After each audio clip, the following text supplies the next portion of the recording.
be posting the recording, the minutes, and the presentation out on our website as soon as we can after this meeting. So like I had mentioned and just a reminder, I'm Brian Robertson, manager of supply resource planning with Cascade.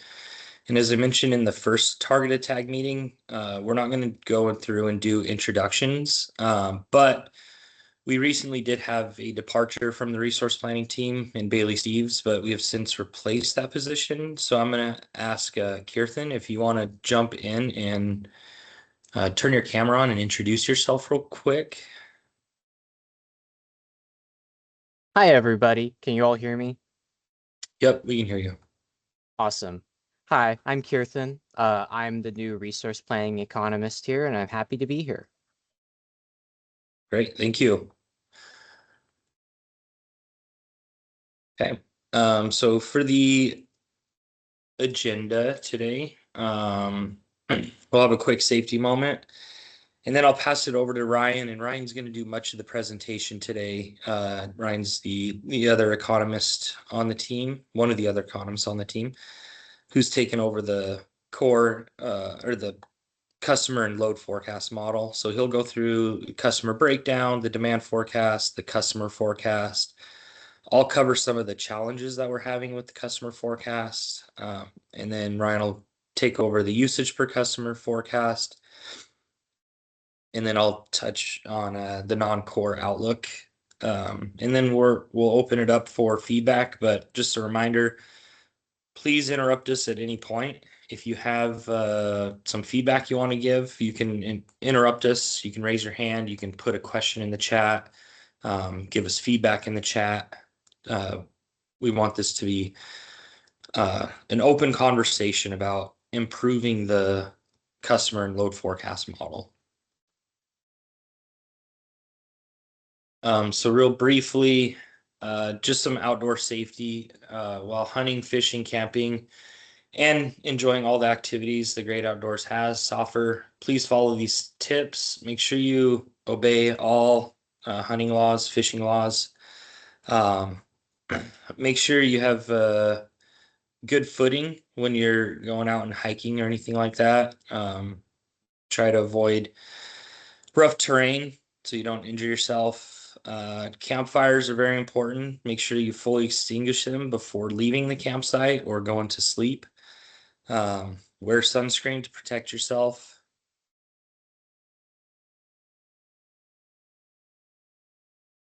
Okay. Did they move now? Yep. All right. Yeah, it's a little funny with the PowerPoint Live. I forget I have to move this one up here.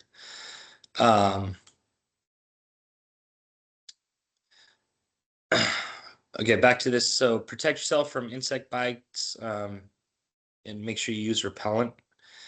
And then drive safely on the roads, especially if you're off-roading or using UTVs or ATVs.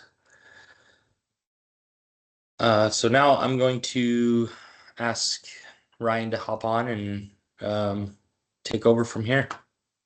Yes. Hello, I'm Ryan, a research planning economist with Cascade. And to start off, we'll show some pie charts that highlight the core customer breakdowns.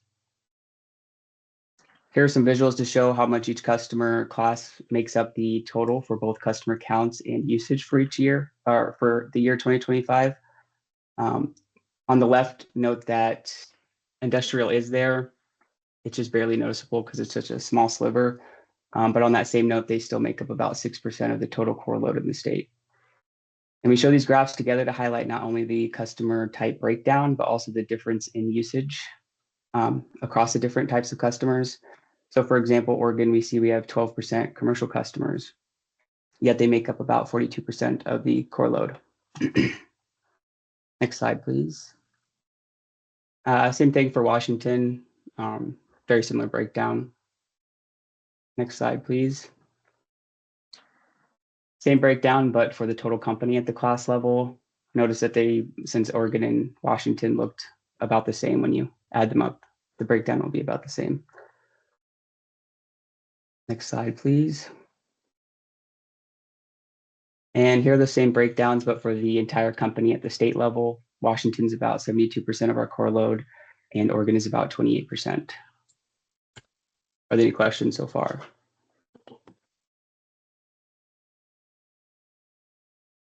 Okay. Next slide, please. Next, we'll dive into the demand forecast methodology and approaches explored. Again, please stop me if you have any questions, and if I miss anything in the chat, please just stop me and let me know.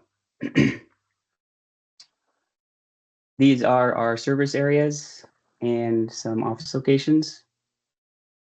Next slide, please. And the demand forecast is developed for the IRP. It's of core customers and their usage, including peak demand out for the next about 20 years. It combines the usage per customer forecast and the customer count forecast. You multiply these two together to get total demand. It's done at the pipeline zone level, rate schedule level, daily level, and out to 2050. Next slide, please.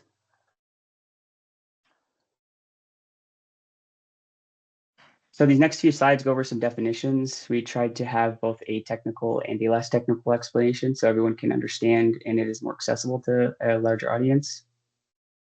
These slides are a bit crowded with information, so for the sake of time, I won't go over all the details, just give an overview.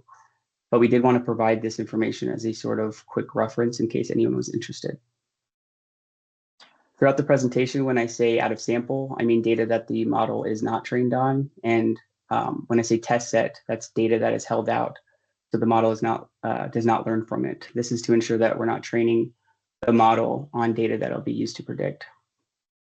For example, if we train a model on data from 2011 to 2023, but have historical data from 2011 to 2025, that data in the years 2024 and 2025 would be the data that is held out and referred to as a test set, and also considered out of sample data. The AICC is a relative value that shows that tells you how well the model fits the data. Lower values are better. The weighted mean absolute percentage error is a percentage error where higher value periods have more influence. For example, in the usage context, the higher usage periods matter more, so they have a larger impact on this metric. This is the metric that we give the most importance to for the out-of-sample performance, since it does have this trait of giving more influence to the higher usage periods, because the errors in the higher usage periods are larger and therefore have a greater impact on the overall metric. For example, a 5% error when usage per customer is at 7 therms is 0.3 therms, whereas a 5% error when usage per customer is at half a therm is 0.025 therms. So even though the percentage error is the same, the absolute contribution to this metric is higher during higher usage periods. This isn't as relevant to the customer count forecast due to the structure of the series. It's much smoother and moves more gradually. So in the usage per customer context, this metric is saying what percentage of total usage we were off over a certain period, with higher usage periods having more influence. In the customer count context, this metric is saying what percentage of our total customer base are we off by over a certain period. The symmetric mean absolute percentage error is another error metric expressed as a percentage that treats over and under forecast errors more symmetrically relative to the magnitude of values. This is especially relevant for the UPC forecasting, where the values are closer to 0, but less critical for the customer counts, where those values are large and far from 0. So the weighted mean absolute percentage error is the primary performance metric due to its alignment with system level demand accuracy and peak period performance. The symmetric mean absolute percentage error is also evaluated to ensure consistent model behavior across all observations and to identify any regions where the errors may be disproportionately large. We look for these being roughly the same, which tells us that the model is performing well across all different periods, doing well both in summer and the winter months, for example. And if they differ significantly, then that might be a signal that something is off and we should investigate it further. For example, if the symmetric mean absolute percent error is much higher than the weighted version, then that can point to the model doing well during high usage months, but performing poorly during summer or shoulder months. And there are some adjustments that we could look into making. I think there was something that popped up in the chat.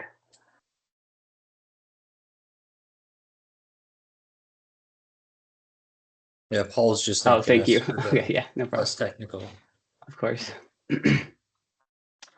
And the mean absolute error is just the average amount that the model missed by in the original units. It's just a quick and easily interpretable metric. So model selection is a dynamic process. We don't just look at one of these metrics in isolation. For example, we don't just pick the one with the lowest AICC as our preferred model. We balance these with a bit more weight to the out-of-sample performance of the model, since our main goal here is a good forecast. The AICC helps guide and narrow down potential models. Then from there, we check the out-of-sample performance on a test set to narrow the models down even further from that smaller group of candidate models. We also test residuals of the models, but we don't get into those details in this presentation though. Next slide, please.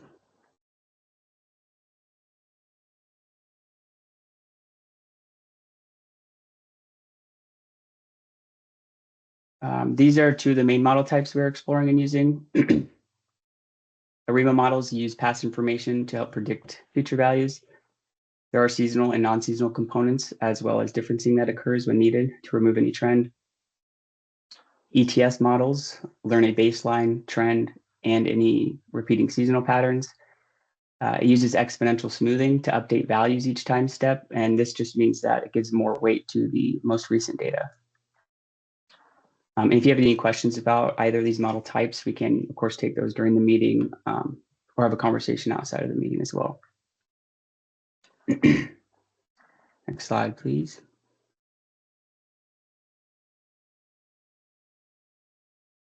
Here are the few core inputs used in the ARIMA models. Mainly, these are for the UPC modeling. Fourier terms help model smooth repeating patterns.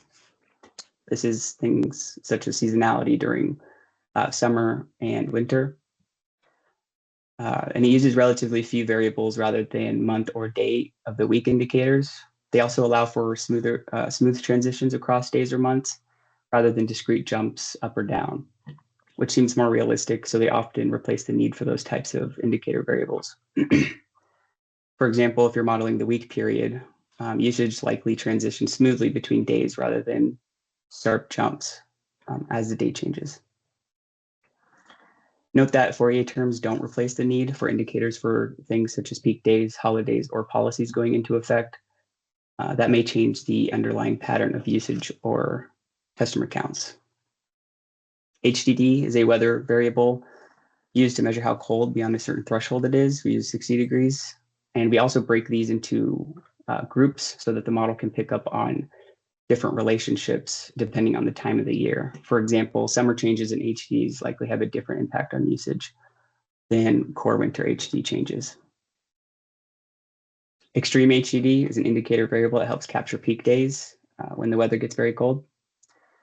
And we do also test and check other variables such as wind speed, price, holiday indicator variable, and lags of certain variables that are not explicitly included in this slide.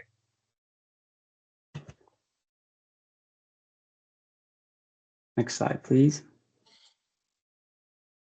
Yep, and I'm just gonna jump in real quick to remind folks that these target tag meetings, we're not locking in anything. So these models, what we're testing, are not locked in by any means. A lot of this information we are testing and seeing what works, what doesn't work, and we're open to feedback. I know those last 3 slides had a lot of material on the slides, a lot to digest. Hopefully providing the slides a week in advance gave everyone an opportunity to review these beforehand, but if not, please let us know if you do have any feedback or any questions. This is just a quick example to try and help in the understanding of Fourier terms and what increasing the number of harmonics or Fourier terms does. And this visual is not produced from any of our data. It's just simply an example graph highlighting what effect changing the harmonics has. Each harmonic consists of a pair of Fourier terms, and this is a sine and cosine term. And the terms harmonic and Fourier term are sometimes used loosely in practice, but strictly speaking, a harmonic refers to a pair of sine and cosine components. A harmonic is a frequency. It gives a number of peaks and troughs per period, and the Fourier terms are like the building blocks to construct them. For each harmonic k, you will have two Fourier terms, one sine and one cosine. So if you include harmonics 1 through k, you will have two k Fourier terms. So for example, if you have 3 harmonics, you will have 6 sine and cosine terms. The first harmonic captures the dominant seasonal cycle. Then the more you add, the more complicated patterns you can capture in the data. These are like sub-cycles within the larger dominant cycle. And these are like that wiggly or spiky behavior you see in the example graph when the second and third harmonics are added. You can think of these as detail layers built on top of that first base layer. And so to just put the general idea of what these are doing in simpler terms, these are just sine and cosine functions that help capture seasonality in a time series. Next slide, please. This is from a previous IRP, just for highlighting that the model with Fourier terms better captures that underlying seasonal behavior than models without them. Next slide, please.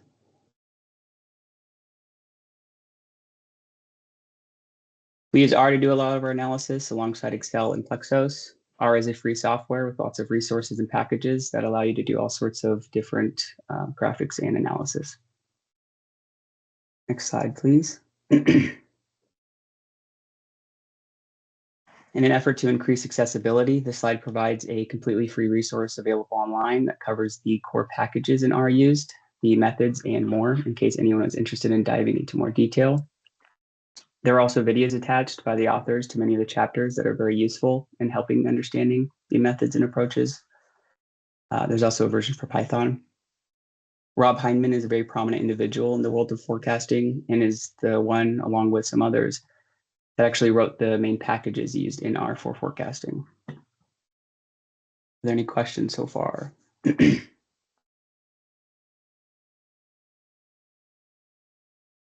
next slide, please. Next, we go over the customer forecast.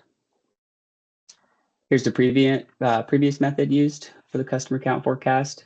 It breaks out by zone and customer type combinations, uses ARIMA terms, number of households, employment level, price, income, and Fourier terms.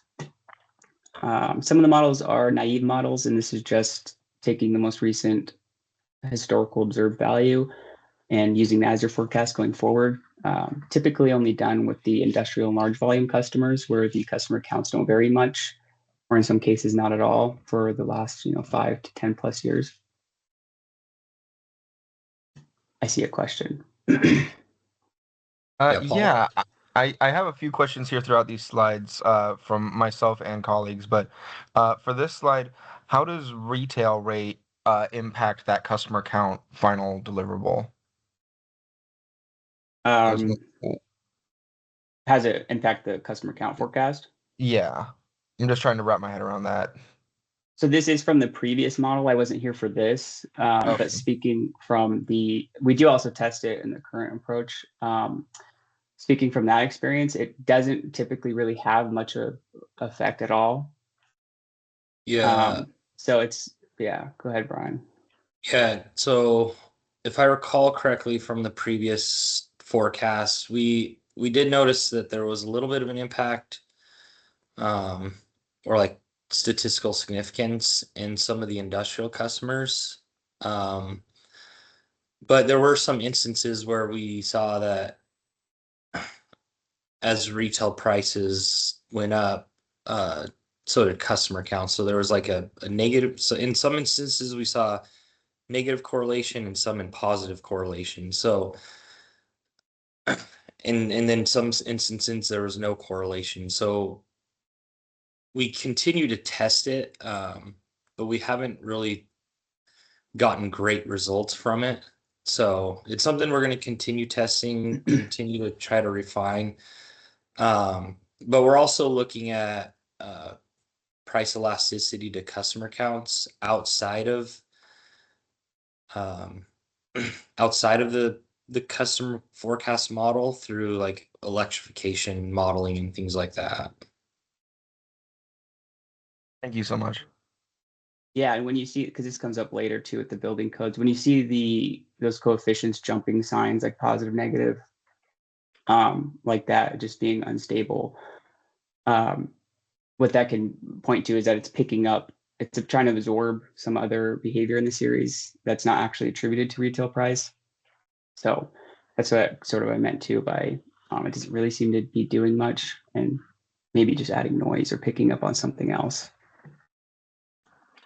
I think that was everything on this slide. Next slide, please.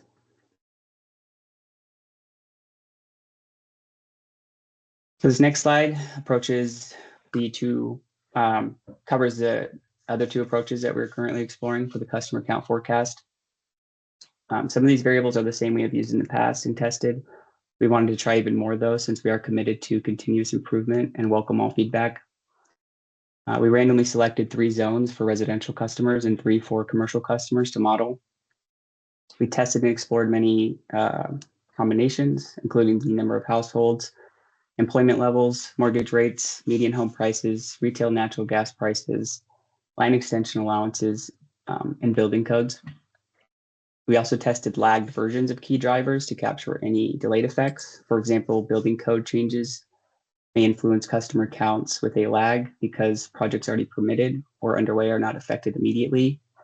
And another example is changes in households can take time to translate into new gas hookups. We only have limited data for the building codes since they are relatively new, but we are still keeping them in the process while exploring and testing, especially as time passes and more data becomes available. Currently, there just doesn't seem to be enough data to get a true impact of them on customer counts, or the impact has been small relative to the customer base. Also, the policies and building codes may have caused a decoupling between the number of households and the employment level with customer counts. So that's another thing we're continuing to monitor and keep in mind. We also looked at customer growth rates as the outcome variable and interaction terms for trend and building codes. The interaction of trend and building codes helps capture changes in the growth rate rather than just immediate shifts between before and after the policy goes into effect. And this is what we would want to capture since building codes primarily affect new construction and therefore would not have an immediate change in the customer base, but rather a gradual change in the growth rate over time. However, even with this specification, the resulting coefficients are often unreliable and unintuitive. For example, switching signs when small changes are made to the model or producing positive coefficients where a negative impact would be expected. In many cases, the estimated effects are also very small and not statistically different from 0.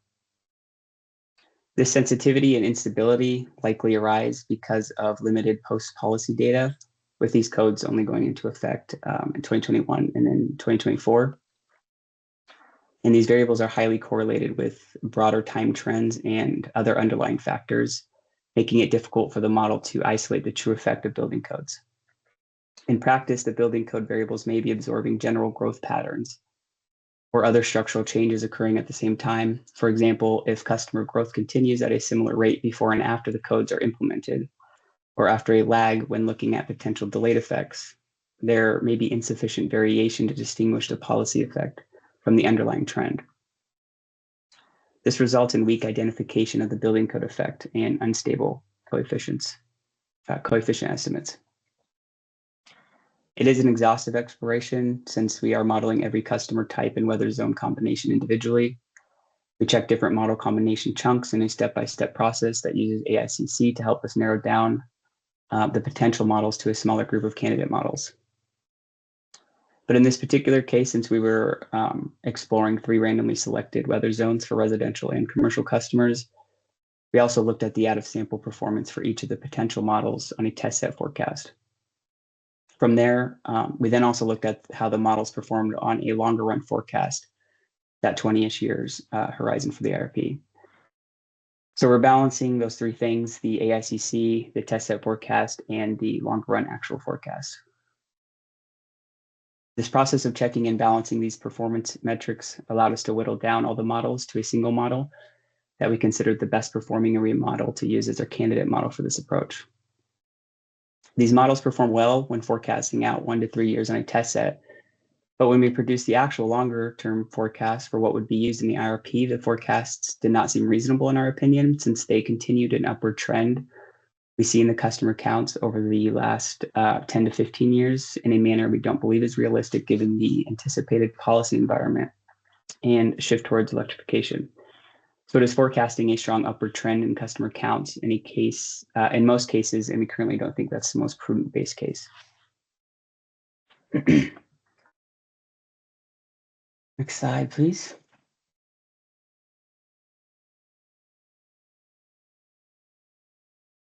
Oops, I jumped. Okay, and then that leads us into the second approach that we've been exploring. So the results of the ARIMA models are what led us to exploring other types of models, including the ETS model, because it allows for a damped trend parameter. So rather than using the latest smooth trend and extrapolating that forward, it applies a dampening effect to the trend with each time step until it eventually flattens out. This is great for a series with trend and changes in the value that evolve smoothly and gradually over time with stable or no seasonality, which is what we see in the customer count data, as opposed to natural gas usage data, where this wouldn't be the ideal approach, since you can see rapid changes even day to day, and the seasonality is not as consistent. Customer counts don't move like that. They're much more gradual in movement, making the ETS model a great candidate. An example of the components of an ETS model for one of the customer type zone combinations is seen in this graph. This is what the ETS model learned and estimated from the historical data. The level is the smoothed baseline of the series. So this is the typical value once you account for seasonality that is updated each time step using exponential smoothing. The slope, this models the rate of change. So think of it as units per time step. In ETS, this is the trend component slope, and it's what drives the series up or down.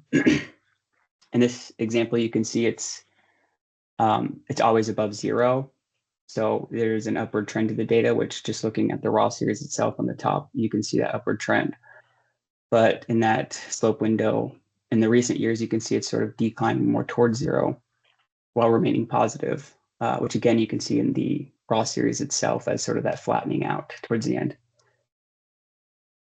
The season is the repeating seasonal pattern, and the remainder is the error term, so it's left over. It's like the short run noise or shocks that the model didn't explain structurally.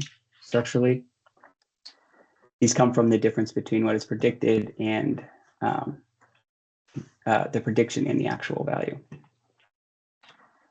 The ETS model starts with initial estimated values for each of these components and then walks forward through time, repeatedly predicting each new value and gently adjusting its estimate of level, trend, and seasonality whenever the actual value differs from what is expected.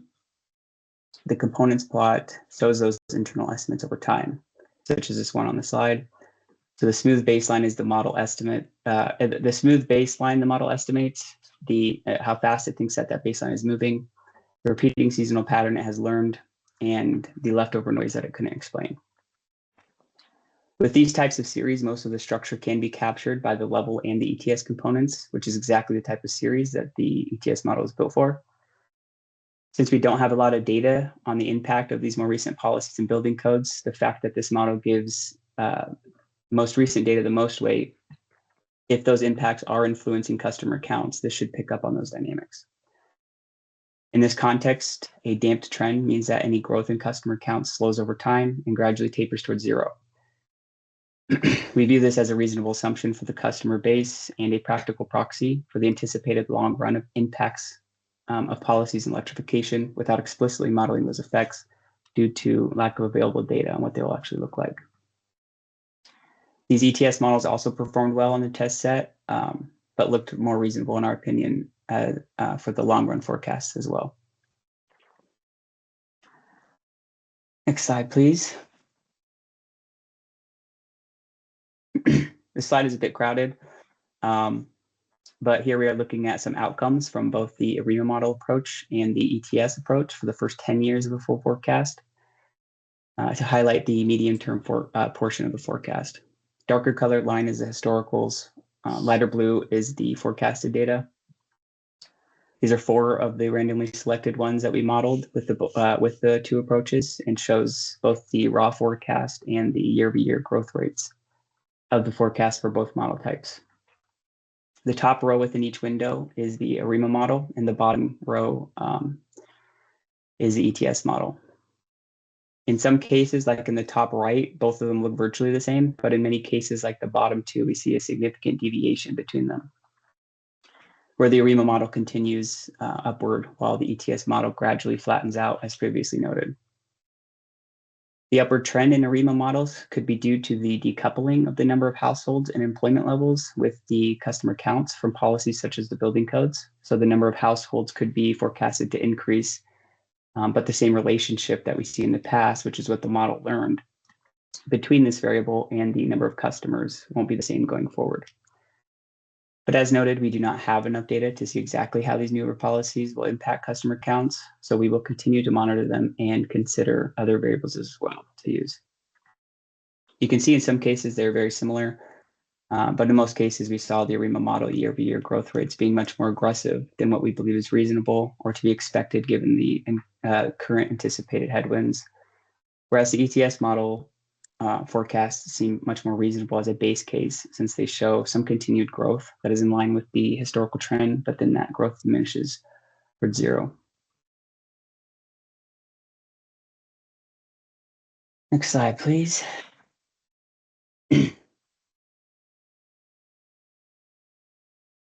Here is a result from using the ETS model. This one shows all of our residential customers for Washington. The top graph is the full historical data with the full forecasted data. The bottom one is the same forecast, but it's only a 20-year window. So from about 2016 to 2036, 10 years before the forecast starts and 10 years after. Note that the vertical axis is not the same in both the graphs. The bottom one here is to highlight the medium-term forecast outcomes, since the full graph can make some of those initial behaviors more difficult to see. The high and base case here were produced using ETS models. The low case was produced using a method I'll describe in a minute. Most of the forecasts have the similar look, though not exactly, since it depends on the historical series and in particular the most recent historical data. The base case uses an ETS model with a damped trend. So the model starts from recent growth, but assumes that growth slows over time rather than continues indefinitely. We think this is a reasonable this reasonably represents an assumption of customer base where growth is slowing and leveling off due to building code impacts, line extension allowance phase outs, and other policy uncertainty, while not baking in immediate shock from policy impacts on new construction electrification that hasn't shown up in the historical data yet. In other words, near-term growth can continue, but it tapers towards 0 over time, providing a conservative baseline while policy impacts are still emerging. We chose damped ETS as the baseline for this potential approach because it balances that near-term realism with long-run plausibility, capturing recent momentum while avoiding unlikely straight-line growth over the next 20 years, given the previously mentioned headwinds. High case uses an ETS model with additive and non-damped trend, meaning the forecast continues adding a trend that is based more heavily on the most recent trend in the historical data. So it extrapolates that forward rather than tapering it towards 0. This represents a scenario where electrification headwinds are weaker and or slower than expected, so new gas hookups remain closer to recent patterns, and customer growth stays stronger for longer. For the low case, we assume a gradual shift from flat growth to sustained decline because new construction restrictions affect customer counts through reduced new additions over time, not an immediate drop in existing customers. We ramp from 0% to negative 1.5% year over year over the first 5 years to reflect a transition period. Then we hold that negative 1.5% year over year decline thereafter to represent a steady state where attrition exceeds new gas hookups. Historically, customer counts have have grown steadily, but in recent years, it is doing so at a declining rate. The low scenario is meant to represent impacts from electrification policies in our service territory that are more aggressive than the base case, resulting in a modest but plausible decline over the forecast horizon. Are there any questions?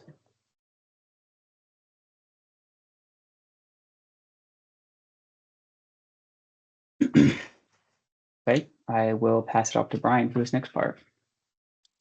All right, thanks, Ryan. All right, so I'm going to jump into some of the customer forecast challenges. So these are some of the things that are emerging or have happened that have had significant impacts on customer counts. So like Ryan had mentioned, we've kind of had a break in the relationship between what we used to use in terms of employment and household data to forecast customer counts. One of the big things is, and this is specifically for Washington, is the building codes in Washington, the 2018 and the 2021 code cycles. And I'll talk a little bit about the 2021 cycle. And so I'm not a building code expert by any means. So if I say anything wrong, please jump in and correct me. But my understanding is that for new dwellings, for residential dwellings and commercial buildings, you have credits that you must meet in terms of primary heating sources.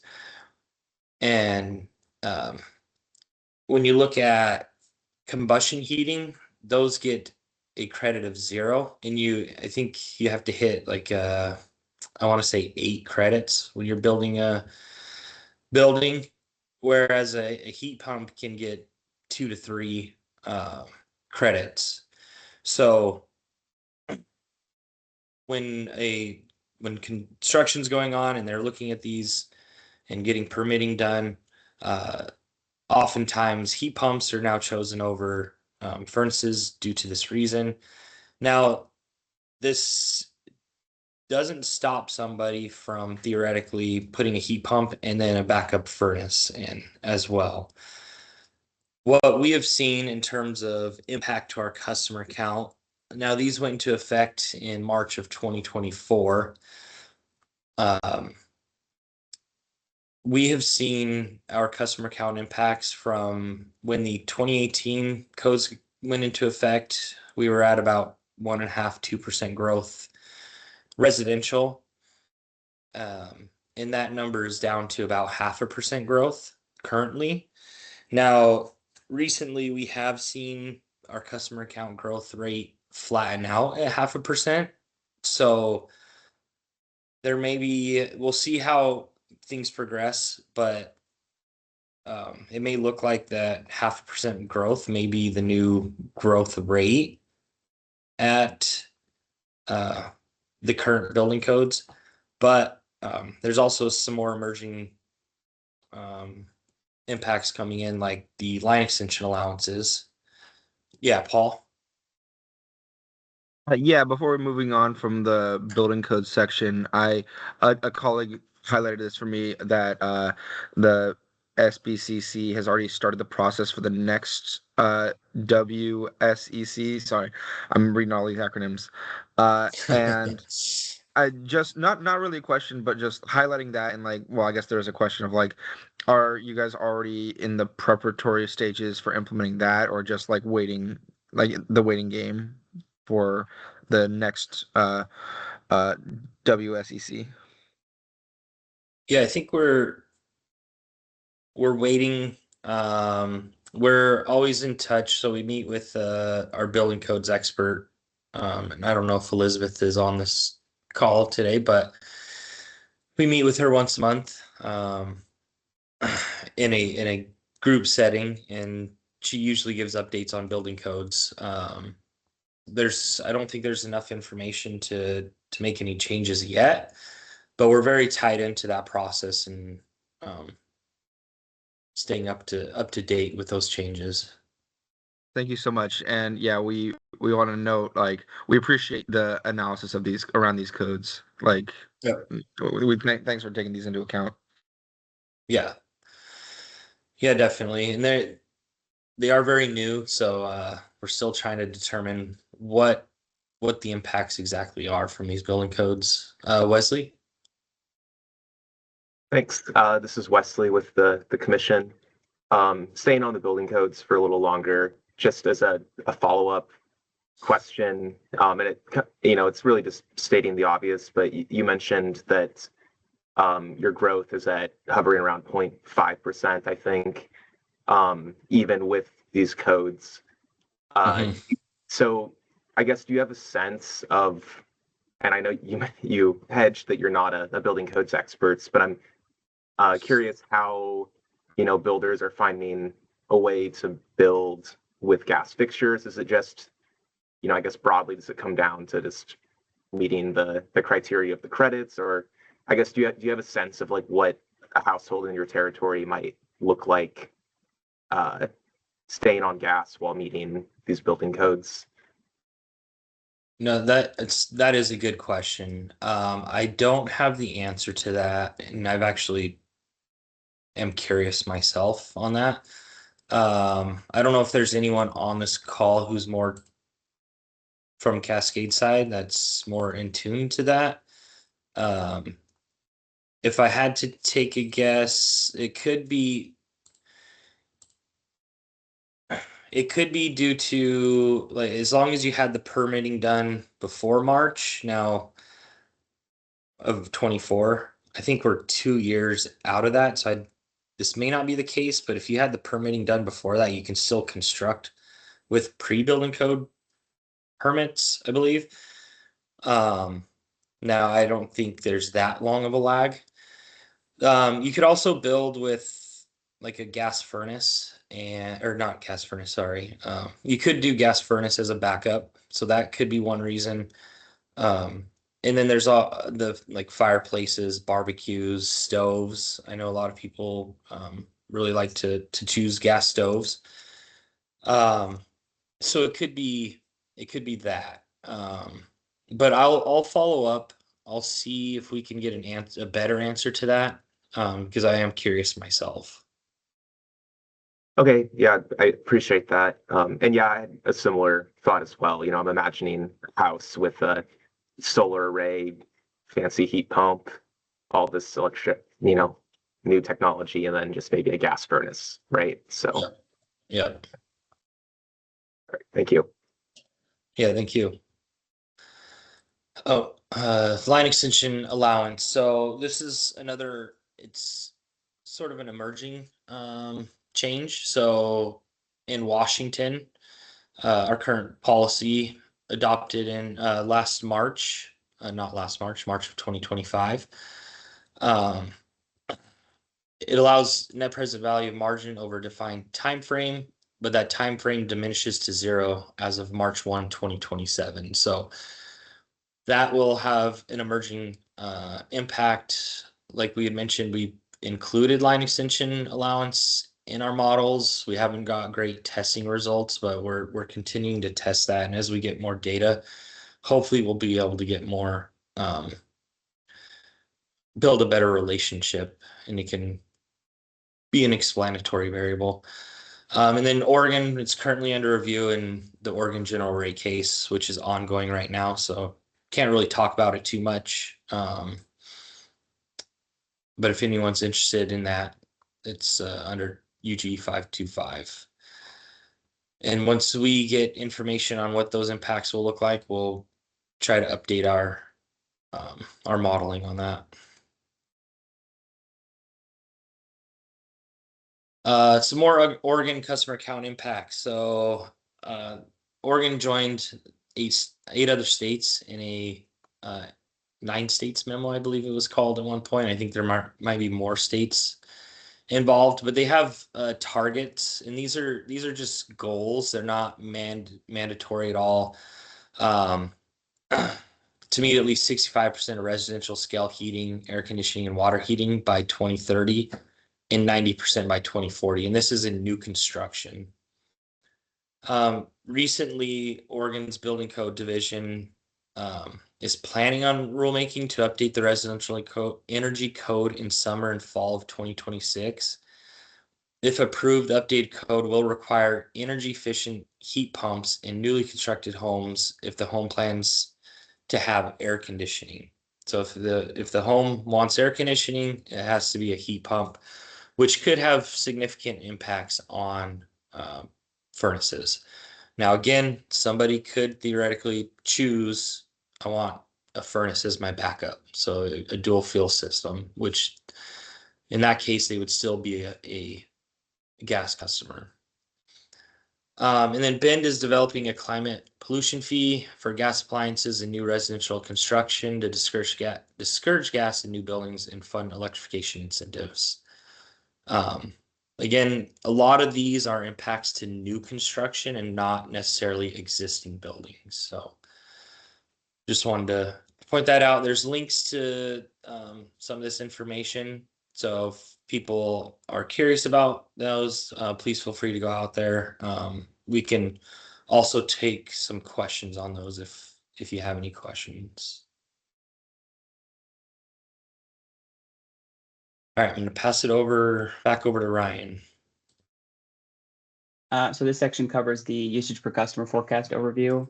We do approach Oregon and Washington a little differently, since we do want to pivot towards using fixed network data, but we don't have enough in Oregon just yet. So we'll use the previous method for Oregon and hope to use the fixed network approach for Washington. Fixed network gas meters are customer level meters, meaning that the usage is captured at each individual service location. Because these readings are transmitted automatically each day, we rely less on manual in-person reads, and they reduce the need for estimating usage. The daily data also makes it more straightforward to align HDDs to actual usage, which helps with the usage per customer forecast. And Cascade is still implementing these meters. Next slide, please. These are our 7 weather locations. Our service territory is shaded in the aqua. Each city gate and loop is assigned to a weather location. Next slide, please. Cascade has contracted with ICF, which is a consulting firm in the energy industry, to assist in climate modeling. ICF provides various different climate projections based on different scenarios and assumptions, such as varying the levels of temperature increases at a global, more zoomed out level. And they use a method called LOCA2 in order to localize those climate models in certain areas.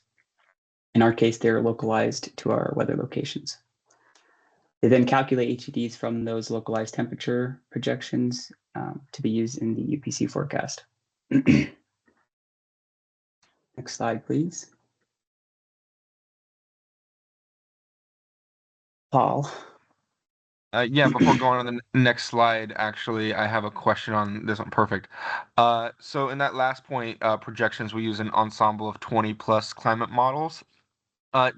Just looking at that and asking around, other, colleagues of mine are, it seems like a lot of models, and our concern there is just that it might become a wide array of peak winter temperatures to choose from, and it kind of broadens that spectrum. And I'm just curious if have you considered narrowing down that selection to lower the number of, or lower that kind of the range of that winter peak, only because we don't want to unintentionally justify going too high in that direction, if that makes sense. Yes, I will pass it to Brian for this one since he knows more about this than I do. Yeah, so Paul, we're not going to use these models for the peak. We're going to use these models to gather a better understanding of what the trend in annual HDDs may be over time. I don't know if we included a conversation about peak HDDs in this presentation, but we're going to utilize Monte Carlo simulations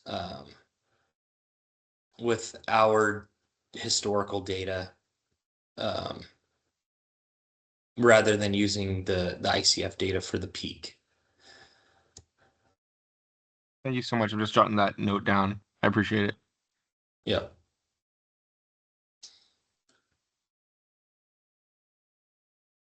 So this diagram just kind of shows what the overall process is like for both states. Here we are representing the customer forecast using the ETS model approach. Again, note that this entire approach isn't set in stone yet, so some parts may be subject to change, but it's the general process here that's the key idea we're trying to convey with these diagrams rather than the granular details at this point in the process. Next slide, please. So some of the inputs, we use historical data, usage data from the fixed network gas meter data, or our customer counts and billing data. Historicals for weather come from Schneider Electric and projections from ICF. Households and employment data are at the county level from Woods and Pool. And historical customer counts are from our CCMB data. Next slide, please. This is the current model. Again, it breaks it out by zone and customer type combinations. Uses heating degree days, month-specific weather data indicators for HDDs and wind, indicator variable for the weekend, trend variable, wind, retail price, ARIMA, and Fourier terms. Next slide, please. And this is the potential model. You can see it's similar in the core variables used. Again, it breaks it out by zone and customer type combinations, uses heating degree days, that extreme HDD indicator variable, wind, Fourier terms, ARIMA, and other variables are also checked. We already covered the ARIMA and Fourier terms. That's why they're not explained on this slide for space reasons. The HDD variable in this equation is representative, since we do have those four groups that we break them out into based on what month it is. This is similar to the previous model, but rather than one for each individual month, we group months together based on the time of the year. For example, one group that we call core winter consists of December, January, and February. This is done to reduce the number of variables in the model while still capturing the different weather effects on usage depending on the time of the year. We checked other explanatory variables such as price, lag versions of certain variables, but did not list them here for space reasons. Plus, not every model across the different customer type and zone combinations were the same. And this is the core model that we have landed on so far, but are still testing things. Are there any questions on this? Paul? Yeah, looking at this compared to the last slide of the current model, I noticed that the retail rate, which I discussed in an earlier question, has gone. Is that included in other explanatory variables? Yes, it is one of the ones that are checked along with many of the other variables. All right, thank you. Yeah. Are there any other questions? Okay, I will pass it to Brian for the remainder of the meeting. Thank you for your time. Yeah, thanks, Ryan. I'm going to talk a little bit about non-core, just so everyone understands core, non-core. Core customers are customers that we go out and purchase their gas and their upstream transportation. So we contract with Northwest Pipe, GTN, other upstream pipelines to ensure that our customers get the gas when they need it. Non-core customers, they use marketers to purchase their own gas and schedule it on upstream pipelines. And then they utilize our distribution system so once it hits the city gate, it goes on our distribution system. That's why they're our customer, and they utilize our distribution system to get their gas.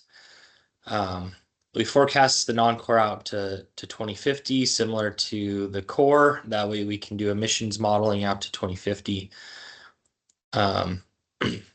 Cascades transportation customers includes all types of industrial customers. It can include farms that may not use any gas during the winter and ramp up during the summer and shoulder months.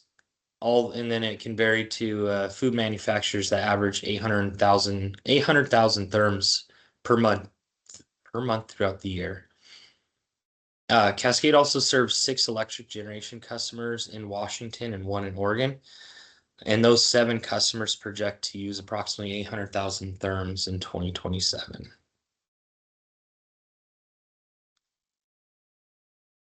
Cascade's transportation customer forecast increased from the previous forecast that was presented in the last IRP.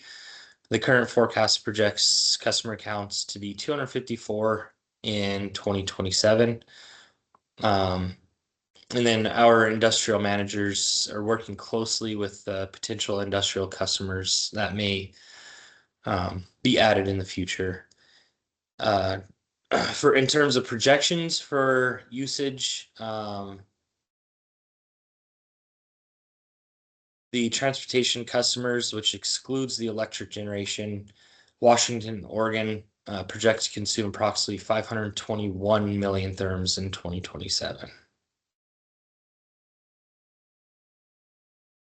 Are there any questions on the non-core?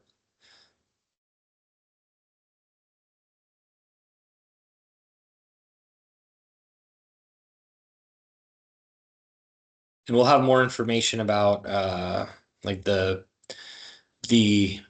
emissions tied to these transport customers and how they feed into our CCA and CPP modeling in a future tag meeting.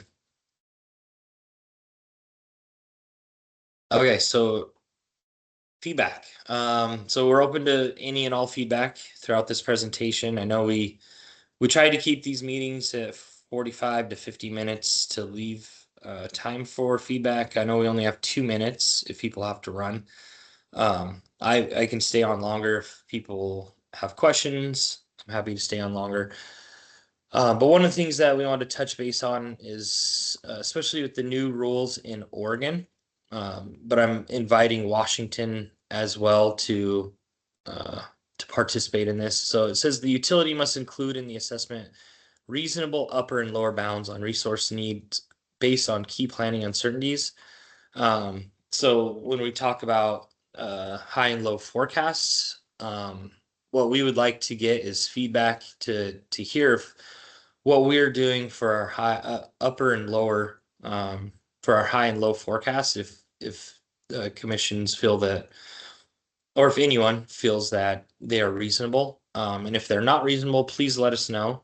We'd rather hear now, and you don't have to give us an answer today, but a week, 2 weeks from now, if you think, hey, we don't think your upper bound's reasonable or your lower bound's reasonable, please let us know.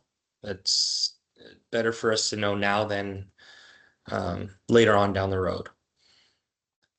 All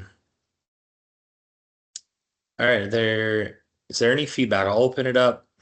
I know people might have to run to another meeting. Any questions?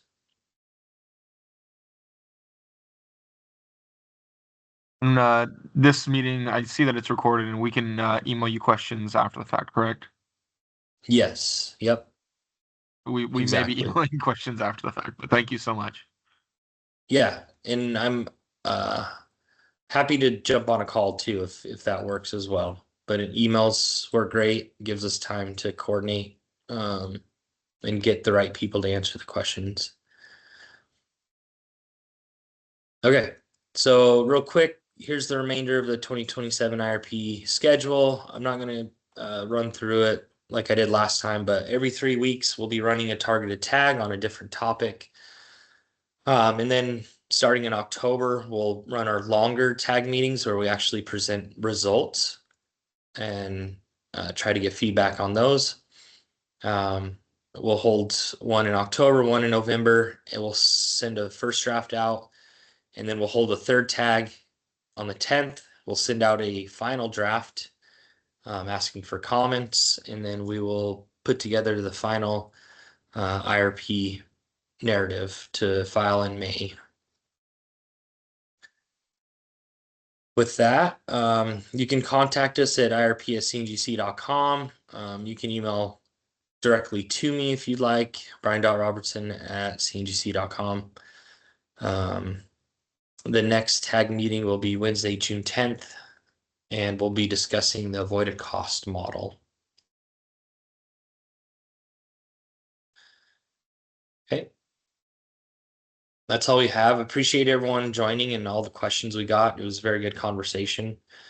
I'll stay on for a couple more minutes if anyone has questions, but if you don't have any questions, feel free to drop off.